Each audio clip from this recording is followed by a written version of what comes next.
दोस्तों नमस्कार, ये है मार्गदर्शन फॉर सिविल सर्विसेज। मैं अनुराग चौधरी। दोस्तों टीजीटी पीजीटी भूगोल रिमाइंडर श्रृंखला के अंतर्गत इस वीडियो में प्रस्तुत है विश्व के भूगोल के अंतर्गत वायुमंडल खंड से संबंधित महत्वपूर्ण प्रश्न।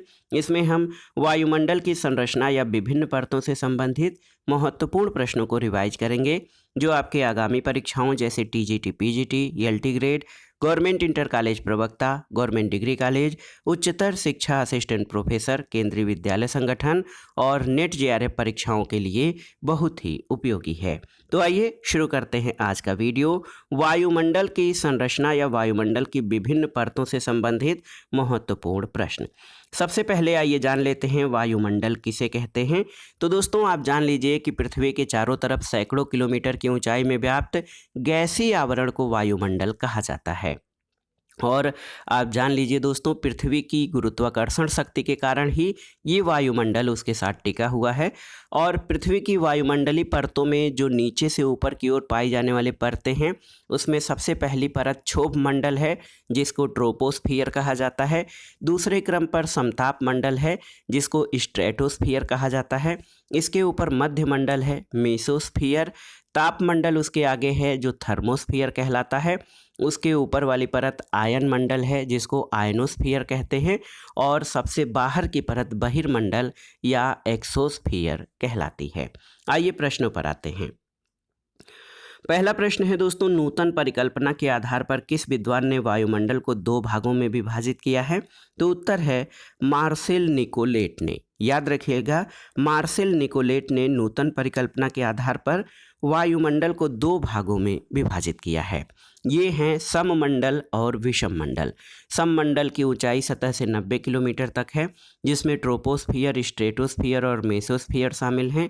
और विषम मंडल को विभिन्न रासायनिक तत्वों की प्रधानता के आधार पर इसे 4 स्तंभों में विभक्त किया गया है: नाइट्रोजन स्तर, ऑक्सीजन स्तर, हीलियम स्तर और हाइड्रोजन स्तर। अगला प्रश्न है दोस्तों, देखिए, वायुमंडल की परतों का सही अनुक्रम क्या है, आपको बताना है। तो उत्तर आप जान लीजिए दोस्तों, अधोमंडल या क्षोभ मंडल, उसके ऊपर समताप मंडल, फिर मध्य मंडल, उसके बाद आयन मंडल और सबसे बाहरी परत बहिर्मंडल है। दोस्तों आप जान लीजिए, तापमान और वायुदाब के आधार पर वायुमंडलीय परतों का धरातल से ऊपर की ओर जो क्रम है, उसमें सबसे पहला क्षोभ मंडल, इसको परिवर्तन मंडल या अधोमंडल भी कहा जाता है। उसके ऊपर समताप मंडल, फिर मध्य मंडल, उसके बाद ताप मंडल पाया जाता है। और आप जान लीजिए, तापमंडल को दो उपमंडल आयन मंडल और बहिर्मंडल में विभाजित किया जाता है। तो आप सही उत्तर जान लीजिए, रट लीजिए एकदम, कि वायुमंडल की जो परतें हैं नीचे से ऊपर की ओर, उनका क्रम है क्षोभ मंडल, समताप मंडल, आयन मंडल। देखिए, क्षोभ मंडल, समताप मंडल, मध्य मंडल, ताप मंडल, आयन मंडल और बहिर्मंडल। वायुमंडल की परतों में सबसे निचली परत कौन सी है, आपको बताना है। तो सही उत्तर है परिवर्तन मंडल, और इसको क्षोभ मंडल या अधोमंडल भी कहा जाता है, क्योंकि ये वायुमंडल की सबसे निचली परत है और सबसे ज़्यादा परिवर्तन इसी मंडल में होता है, इसी परत में होता है। और सभी मौसमी दशाएं, आंधी, वर्षा, झंझावात, वो क्षोभ मंडल में ही घटित होते हैं। अगला प्रश्न है दोस्तों, आयतन मंडल, आयन मंडल, ओजोन मंडल और अधोमंडल में कौन वायुमंडल की सबसे ऊपरी परत है? तो सही उत्तर है वायुमंडल की सबसे ऊपरी परत बहिर्मंडल है, जिसको आयतन मंडल भी कहा जाता है। याद रखिएगा, बहिर्मंडल को आयतन मंडल भी कहा जाता है, इसलिए कंफ्यूज मत होइएगा कि जो सबसे निचली परत है उसको क्षोभ मंडल के अलावा अधोमंडल या परिवर्तन मंडल भी कहा जाता है। सबसे बाहरी परत, जिसको बहिर्मंडल आप जानते हैं, उसको आयतन मंडल भी कहा जाता है। अगला प्रश्न है दोस्तों, वायुमंडल की परतों का सही अनुक्रम क्या है? तो आप जानते हैं, सबसे पहले परिवर्तन मंडल या क्षोभ मंडल, फिर समताप मंडल, फिर मध्य मंडल और उसके बाद ताप मंडल। ये जो है वायुमंडल की परतों का सही क्रम है। अगले प्रश्न पर आते हैं। यही प्रश्न फिर से पूछा गया है कि वायुमंडल की परतों का सही अनुक्रम क्या है। तो सही उत्तर है क्षोभ मंडल, समताप मंडल, मध्य मंडल और ताप मंडल। ये वायुमंडल की परतों का सही क्रम है। अगला प्रश्न है दोस्तों, नीचे से ऊपर की ओर वायुमंडल की विभिन्न परतों की सीमाओं का कौन सा सही क्रम है? तो मैग्नीटोपाज, मेसोपाज, स्ट्रेटोपाज और ट्रोपोपाज। ये बहुत ही महत्वपूर्ण प्रश्न है। आप जान लीजिए कि ऊपर से नीचे की ओर वायुमंडल की विभिन्न परतों की सीमाओं का सही क्रम मैग्नीटोपाज, मेसोपाज, स्ट्रेटोपाज और ट्रोपोपाज है। तो आप जान लीजिए दोस्तों, ये ट्रोपोस्फियर और स्ट्रेटोस्फियर के मध्य सीमा को ट्रोपोपाज कहते हैं। स्ट्रेटोस्फियर और मेसोस्फियर के मध्य सीमा को स्ट्रेटोपाज कहते हैं। मेसोस्फियर और थर्मोस्फियर के मध्य सीमा को मेसोपाज कहते हैं। और आप जान लीजिए, पृथ्वी के सीमित भूचुंबकीय क्षेत्र की बाहरी सीमा को मैग्नीटोपाज कहते हैं। मैग्नीटोस्फियर एक ग्रह के चारों ओर अंतरिक्ष का वह क्षेत्र है जिसे ग्रह के चुंबकीय क्षेत्र द्वारा नियंत्रित किया जाता है और पृथ्वी पर इसकी सीमा लगभग 90,000 किलोमीटर तक है। अगला प्रश्न है दोस्तों, वायुमंडल की परतों में कौन विद्युत चुंबकीय तरंगों को परावर्तित कर देता है? तो उत्तर है आयन मंडल। दोस्तों, आयन मंडल का विस्तार वायुमंडल में सागर तल से 80 से 640 किलोमीटर के बीच पाया जाता है और इस मंडल में ऊंचाई के साथ कई परतों का निर्धारण होता है, जैसे डी, ई, एफ और जी परतें। आयन मंडल विद्युत चुंबकीय तरंगों को परावर्तित करता है। अगला प्रश्न है दोस्तों, वायुमंडल में कौन सी परत वायुयान उड़ान के लिए अत्यंत सुविधाजनक है? तो ये समताप मंडल है, स्ट्रेटोस्फियर, क्योंकि यहाँ पर इस मंडल में मौसमी हलचल नहीं होता है। अगला प्रश्न है दोस्तों, वायुमंडल में पाए जाने वाले धूल कणों को आर्द्रताग्राही कण कहते हैं, क्यों? तो आप जान लीजिए, धूल कण जो होते हैं वायुमंडल के निचले स्तर यानी क्षोभ मंडल में पाए जाते हैं। इनमें मुख्यतः समुद्री नमक, सूक्ष्म मिट्टी के कण, धुएं की कालिख, राख, उल्कापात और के कण शामिल होते हैं और ये धूल कण आर्द्रग्राही या आर्द्रताग्राही या संघनन केंद्र होते हैं, जहां पर वायुमंडलीय जलवाष्प संघनित होकर वर्षण के विभिन्न रूपों का कारण बनते हैं। तो याद रखिएगा दोस्तों, वायुमंडल में पाए जाने वाले धूल कणों को आर्द्रताग्राही कण कहते हैं क्योंकि ये अच्छे संघनन केंद्र होते हैं, ये जल का अवशोषण करते हैं और इनके इर्द गिर्द हवा के ठंडी होने से संघनन की प्रक्रिया होती है। दोस्तों, ध्रुवीय और विषुवतीय प्रदेशों की अपेक्षा उपोष्ण और शीतोष्ण क्षेत्रों में धूल के कणों की मात्रा अधिक होती है। धूल के कण सूर्यातप को रोकने और उसे परावर्तित करने का कार्य भी करते हैं और धूल कण सूर्योदय और सूर्यास्त के समय प्रकाश के प्रकीर्णन द्वारा आकाश में लाल और नारंगी रंग की धाराओं का भी निर्माण करते हैं। अगला प्रश्न है, नाइट्रोजन, ऑक्सीजन, कार्बन डाइऑक्साइड और आर्गन में से वायुमंडल की स्थिर गैस नहीं है? तो ये है कार्बन डाइऑक्साइड। दोस्तों, कार्बन डाइऑक्साइड स्थिर गैस नहीं है, जबकि नाइट्रोजन, ऑक्सीजन और आर्गन ये वायुमंडल की स्थिर गैसें हैं। अगला प्रश्न है दोस्तों, वायुमंडल में पाई जाने वाली गैसों का कौन सा सही घटता क्रम है? आपको बताना है। तो इसमें आप जान लीजिए, नाइट्रोजन, ऑक्सीजन, आर्गन और नियान। सबसे महत्वपूर्ण बात यह है कि वायुमंडल की संरचना में जो गैसें हैं उनको आपको याद रखना होगा। देखिए, नाइट्रोजन द्रव्यमान प्रतिशत के रूप में ये 78.08%, oxygen 20.95%, argon 0.93%, carbon dioxide 0.036%, neon 0.001818%, krypton 0.011, helium 0.0005, xenon 0.00009% और हाइड्रोजन 0.00005% पाया जाता है।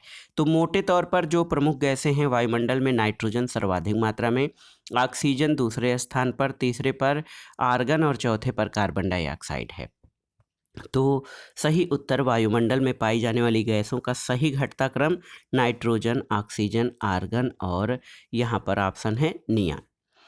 अगला प्रश्न है दोस्तों, वायुमंडलीय संरचना में ऑक्सीजन, नाइट्रोजन, आर्गन और हीलियम में से किस गैस का सर्वाधिक भाग है? तो सही उत्तर है सर्वाधिक भाग नाइट्रोजन का है, 78.08%। अगला प्रश्न है दोस्तों, nitrogen, argon, carbon dioxide, oxygen तथा नियान में से वायुमंडल में आयतन की दृष्टि से सबसे कम अनुपात किसका है? तो उत्तर है नियान का।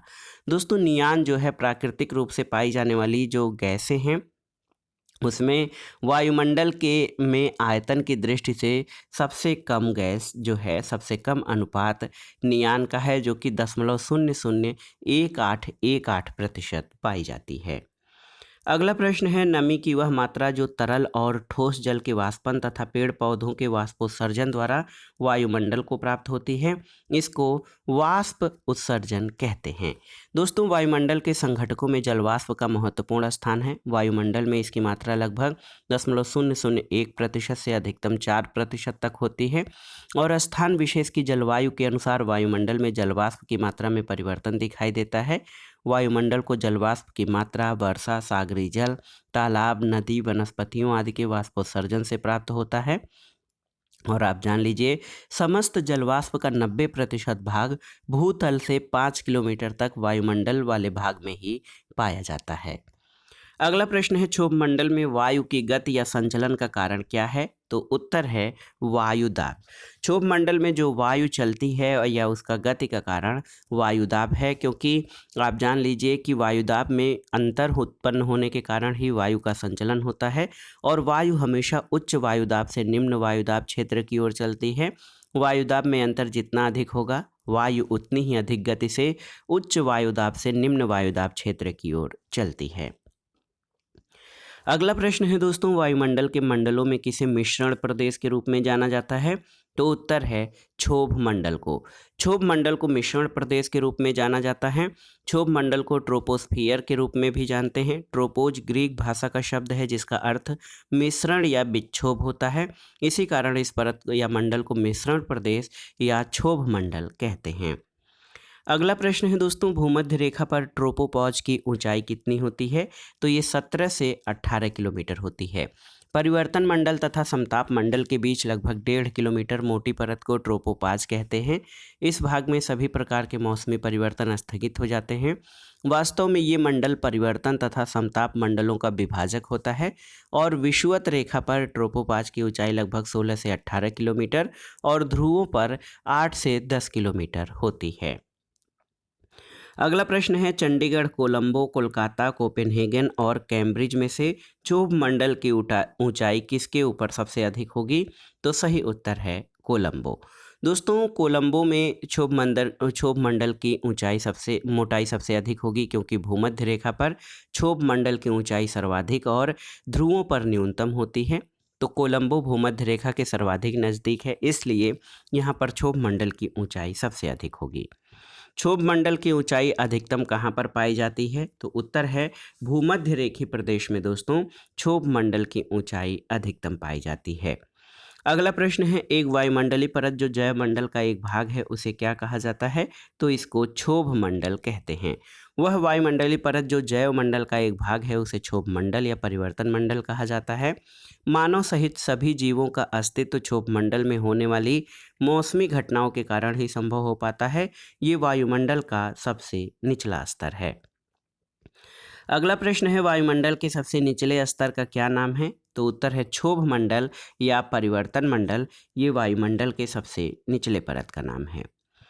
अगला प्रश्न है दोस्तों, देखिए, वायुमंडल की परतों में किसमें तापमान में 6.5 डिग्री सेल्सियस प्रति किलोमीटर की दर से ह्रास होता है? तो ये बहुत ही महत्वपूर्ण प्रश्न है। तो ये परिवर्तन मंडल या क्षोभ मंडल में दोस्तों, परिवर्तन मंडल में प्रति 1000 मीटर ऊपर जाने पर तापमान 6.5 डिग्री सेल्सियस की दर से कम हो जाता है और जाड़े की अपेक्षा गर्मी में इसकी सीमा ऊंची हो जाती है। अगला प्रश्न है, क्षोभ मंडल में ऊंचाई के साथ तापमान के कम होने की दर कितनी है? तो सही उत्तर है 6.5 डिग्री सेल्सियस प्रति किलोमीटर। आप जान लीजिए कि दोस्तों, वायुमंडल में जो क्षोभ मंडल है उसमें प्रति 1000 मीटर ऊपर जाने पर तापमान 6.5 डिग्री सेल्सियस प्रति किलोमीटर कम होती है। अगला प्रश्न है, वायुमंडल की परतों या स्तरों में से किसमें कृत्रिम उपग्रह पृथ्वी की परिक्रमा करते हैं? तो उत्तर है बहिर्मंडल या एक्सोस्फीयर में। आप जान लीजिए, एक्सोस्फीयर या जो बहिर्मंडल होता है ये आयन मंडल के ऊपर वायुमंडल की सबसे ऊपरी परत होती है। बहिर्मंडल में ही संचार उपग्रह अवस्थित रहते हैं और संचार उपग्रह भूस्थैतिक कक्षा में विषुवत रेखा के लगभग 36,000 किलोमीटर की ऊंचाई पर स्थापित किए जाते हैं। अगला प्रश्न है दोस्तों, 90 किलोमीटर के ऊपर वायुमंडल का संघटन अधिकाधिक हल्की गैसों और वृद्धि के साथ परिवर्तित होने लगता है, ये परत क्या कहलाती है? तो इसको हेट्रोस्फियर कहते हैं। हेट्रोस्फियर को विषम मंडल कहते हैं। ये 90 किलोमीटर के ऊपर वायुमंडल का संघटन अधिकाधिक हल्की गैसों की वृद्धि के साथ परिवर्तित होने लगता है और इस मंडल की ऊंचाई 90 किलोमीटर से 10,000 किलोमीटर तक बताई जाती है। इसमें गैसों की 4 परतें पाई जाती हैं। एक तो आणविक नाइट्रोजन परत, फिर आणविक ऑक्सीजन परत, हीलियम परत और आणविक हाइड्रोजन परत। अगला प्रश्न है दोस्तों, क्षोभ मंडल, मध्य मंडल, आयन मंडल और समताप मंडल में कौन सी वायुमंडलीय परत सममंडल में सम्मिलित नहीं है? तो आयन मंडल दोस्तों सममंडल में सम्मिलित नहीं है, क्योंकि रासायनिक संगठन के आधार पर वायुमंडल को सममंडल और विषम मंडल में बांटा जाता है। तापमान के आधार पर सममंडल को 3 परतों में विभाजित किया जाता है, क्षोभ मंडल, समताप मंडल और मध्य मंडल। आयन मंडल जो है वो विषम मंडल में शामिल है। अगला प्रश्न है, वायुमंडल में समताप मंडल और मध्य मंडल के बीच स्थित सीमांत स्तर को क्या कहा जाता है? ये भी आपके लिए बहुत ही महत्वपूर्ण प्रश्न है, हालांकि इसके बारे में हम लोग पढ़ चुके हैं। तो वायुमंडल में समताप मंडल और मध्य मंडल के बीच स्थित सीमांत प्रदेश को स्ट्रेटोपाज कहा जाता है। अगला प्रश्न है, वायुमंडल की ओजोन परत पृथ्वी को बचाती है कैसे? तो उत्तर है पराबैंगनी यानी अल्ट्रावायलेट रेज से। दोस्तों, वायुमंडल की ओजोन परत समताप मंडल में पाई जाती है। ओजोन परत पृथ्वी को सूर्य की पराबैंगनी किरणों से बचाती है। समताप मंडल के निचले भाग में 15 किलोमीटर से 35 किलोमीटर के बीच ओजोन गैस का संकेंद्रण पाया जाता है और वायुमंडल में ओजोन गैस का अत्यधिक महत्व होता है, क्योंकि यह एक रक्षा आवरण का कार्य करती है। इस आवरण के कारण सूर्य की पराबैंगनी किरणें परिवर्तन मंडल तथा पृथ्वी की सतह तक नहीं पहुंच पाती, क्योंकि ये गैस इन विकिरण तरंगों का अवशोषण कर लेती है। अगला प्रश्न है, ओजोन परत कहाँ पर अवस्थित है? तो ओजोन परत समताप मंडल में स्थित है। वायुमंडल में ओजोन परत की अधिकांश मात्रा कहाँ पाई जाती है? तो याद रखिएगा, वायुमंडल में ओजोन परत की अधिकांश मात्रा समताप मंडल में पाई जाती है। अगला है कि कौन सी वायुमंडलीय परत पराबैंगनी किरणों का अवशोषण करती है? आपको बताना है, बहुत ही महत्वपूर्ण प्रश्न है। कौन सी वायुमंडलीय परत पराबैंगनी किरणों का अवशोषण करती है? तो उत्तर है समताप मंडल में स्थित ओजोन परत।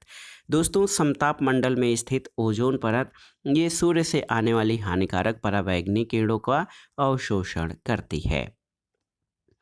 अगला प्रश्न कथन और कारण से है। कथन है, ओजोन परत पृथ्वी को अति उष्ण होने से बचाती है। कारण है, ओजोन परत सौर विकिरण को छानती है। तो सही उत्तर है, कथन और कारण दोनों सही हैं और कारण कथन की सही व्याख्या भी करता है। और आप जान लीजिए दोस्तों कि वायुमंडल की जो ओजोन परत है, ये वायुमंडल में जो ओजोन परत है ये समताप मंडल के निचले भाग में पाई जाती है।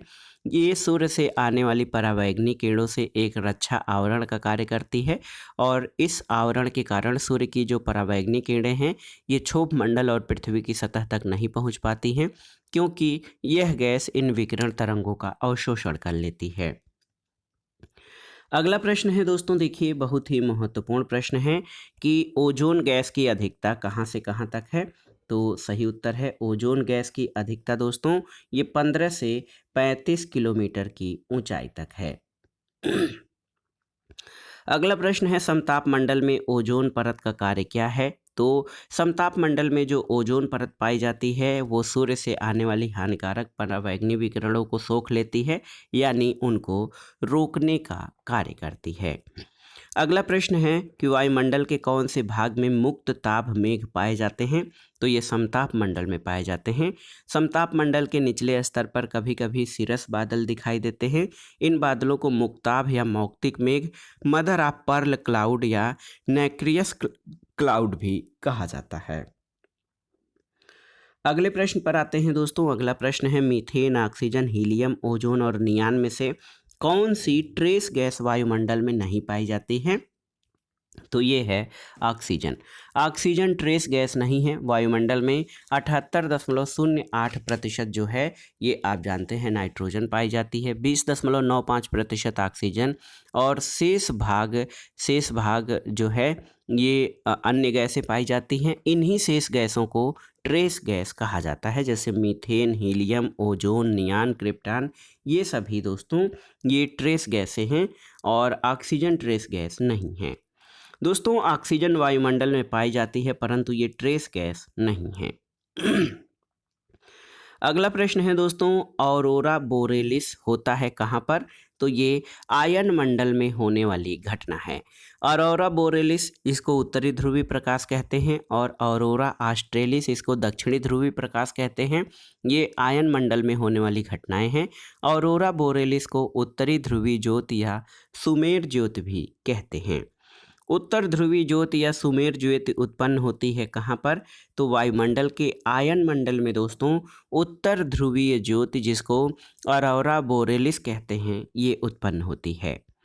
अगला प्रश्न है, आयन मंडल की किस परत से रेडियो की लघु तरंगें परावर्तित होती हैं? आपको बताना है।